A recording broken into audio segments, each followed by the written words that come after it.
Hello students, this is Neeraj Gupta, Business Studies Class 11, First Chapter, Video number 22. इस video में हम discuss करेंगे कि भाई how to deal with business risk. Business में risk तो रहेगा ही रहेगा। Risk is an inherent part, means you can not avoid it. Every business is subject to business risk. There is no business without any risk, right? But सवाल ये है, question ये है, how to deal with it, means क्या करें इसका।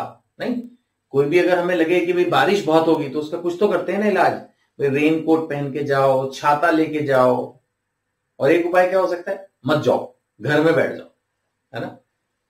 अगर हो सकता है तभी कर पाओगे आप। तो ऐसे बिजनेस रिस्क को डील करने का सबसे पहला तरीका यही दिया गया है कि अवॉइड रिस्की ट्रांजैक्शंस। देखो, हर बिजनेस की हर ट्रांजैक्शन रिस्की है, लेकिन तब भी रिस्क का लेवल डिफरेंट होता है, राइट? अब जैसे आप बाहर जाके खाना खाते हैं तो थोड़ा सा रिस्क तो होता है ना हेल्थ के ऊपर, लेकिन अगर आप किसी अच्छे रेस्टोरेंट में जा रहे हैं जहां प्रॉपर हाइजीनिकली फूड प्रिपेयर हो रहा है, आमतौर पर रेप्यूटेड रेस्टोरेंट है, बहुत लोग आते जाते हैं, तो देयर इज क्वाइट चांसेस कि वहां पर फ्रेश फूड बना होगा, सब लोग खा रहे हैं, पास में भी आप खाते रहे हैं, इतना रिस्क नहीं है।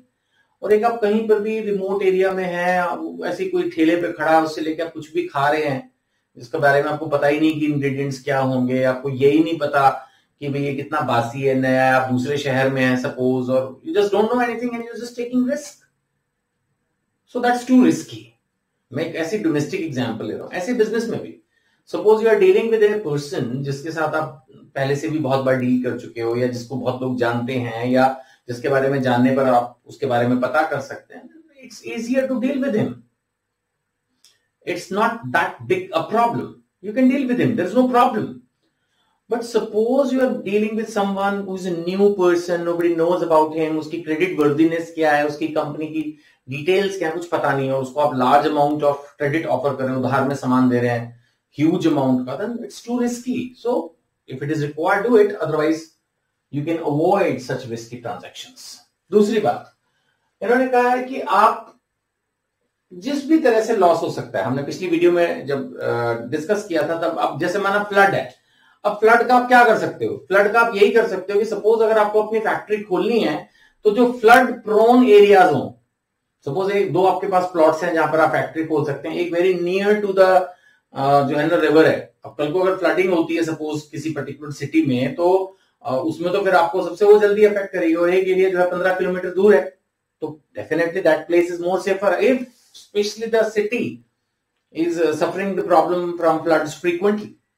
ऐसे अर्थक्वेक का क्या करोगे? अगर थोड़ी सी पुरानी बिल्डिंग है तो अवॉइड दैट, बेकार में उसमें जल्दी वो हिलेगा, क्रैक आएंगे। Try to go for a new construction, specially अगर आपके पास चॉइस अवेलेबल है ना।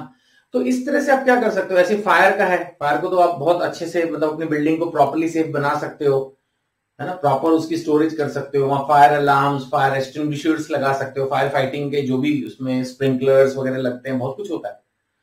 व्हाट आई मीन टू से कि ऐसा नहीं है कि नेचुरल कैलेमिटीज का कुछ किया ही नहीं जा सकता। अगर आप थोड़ा सा सिस्टमैटिक सोचें तो बहुत कुछ उसके बारे में भी किया जा सकता है। देन इंश्योरेंस पॉलिसी, ये तो एक बहुत अच्छा जरिया होता ही है। इंश्योरेंस पॉलिसी में क्या होता है कि आप एक इंश्योरेंस कंपनी को एक एनुअल प्रीमियम भरते हैं, यानी कि एक अमाउंट पे करते हैं। प्रीमियम का मतलब क्या हुआ? एक अमाउंट जो आप हर साल के लिए उसको देते हैं,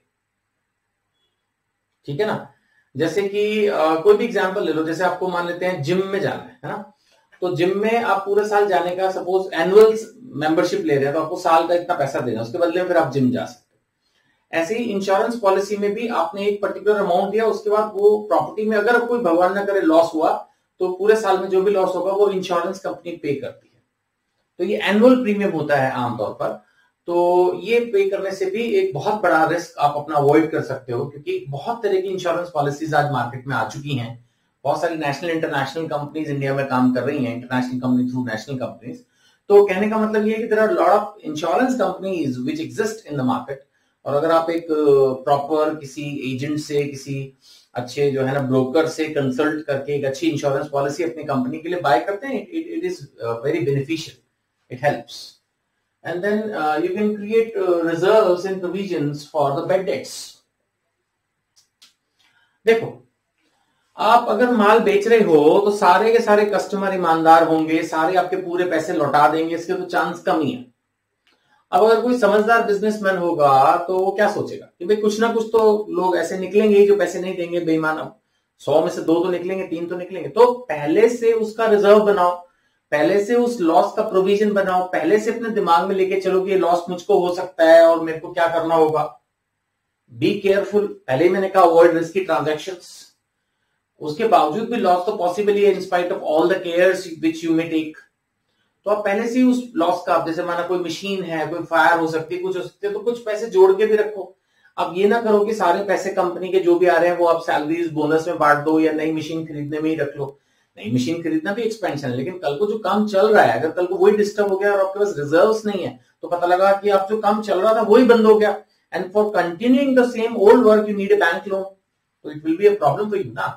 So definitely it is suggested that you keep some reserve, some कुछ पैसा आप अपने पास संभाल के रखें ताकि भगवान ना करे कोई सिचुएशन आए तो आप डील कर सकें। And then final point is sharing the risk with other firms. अरे भैया अगर आप एक रिटेलर हैं तो आप डीलर को बोलिए ना कि अगर मेरा सामान खराब हो गया, नहीं बिका, तो मैं इतना सामान आपको वापस कर दूंगा, इसका पैसा नहीं दूंगा। पहले से बोल के चलेंगे तो फिर इसमें कोई प्रॉब्लम नहीं आएगी। या मैन्युफैक्चरर अगर मजबूत मैन्युफैक्चरर है, बड़ी कंपनी का माल आप ले रहे हो और आप खुद ही डीलर हो या रिटेलर हो उसकी बिहाफ पे, तो आप बोल सकते हो ना सर अगर ये माल नहीं बिकेगा तो इतना मैं आपको वापस कर दूंगा या इसकी पेमेंट में मैं इतना लेट करके पेमेंट दूंगा। बड़ी बड़ी कंपनी है, जेल भी जाएंगी, आप छोटे दुकानदार है। तो इस तरह की आप जो है ना sharing the risk with other firms भी कर सकते हो। लेकिन अगर आपने इन चीजों के बारे में पहले से कोई ध्यान दिया ही नहीं है और कल को जब प्रॉब्लम आ गई और तब आप उसको डिस्कस कर रहे हैं या डील कर रहे हैं, देन फिर वो शायद कोई भी नहीं मानेगा या कोई भी नहीं सुनेगा, then it may be a trouble, है ना। So it is definitely better कि आप पहले से ही उस चीज को लेके चलें और अपने फर्म्स के साथ जिनके साथ भी आप डील कर रहे हैं इस तरह के रिस्पेक्टिव प्रॉपर एग्रीमेंट्स कर लें, ठीक है ना जी। So I believe how to deal with business risk is a very easy topic and you can easily do it. Fine. फिर भी कोई डाउट हो तो आप इस नंबर पर मुझे SMS कर दीजिए। Thank you.